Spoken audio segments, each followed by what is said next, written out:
Happy Friday, 7th graders. Excuse me. Hey, I'm doing my video outside today because I'm trying to impress upon you that uh, it's going to be a nice day. You need to get outside. I know that I feel like we're getting outside when we can, but I'm hoping today gives us a sense and a feel of that summertime coming.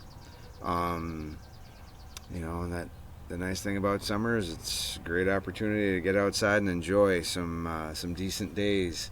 It just smells great outside today. The air is nice temp, and it feels like things are turning. I'm looking at the trees down the street, and things are getting the trees in my yard are getting leaves.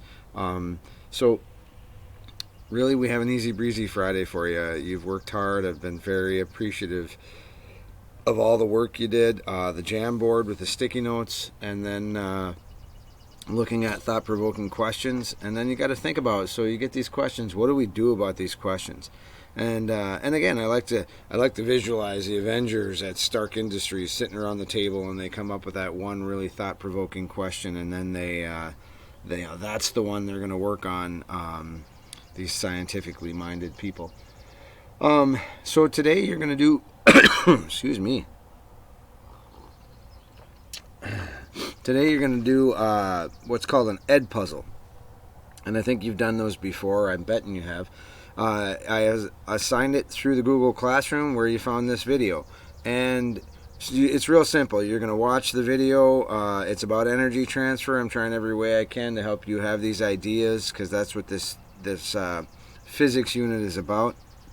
And then it'll stop and ask you a question, and then you hit continue, and it goes again. Easy.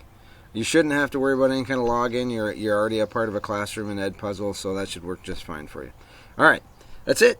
Once you're done with that, it's the reason I'm outside. I want you to get outside and enjoy some fresh air and do some things outside. Today shouldn't be a heavy work day. Matter of fact, I'm really hoping my daughter's teachers don't give her a heavy work day, so we can get some fresh air and enjoy some time outside. Take care of yourselves. Have a great weekend. It's supposed to be a decent weekend other than some rain at night, and I will see you on Monday.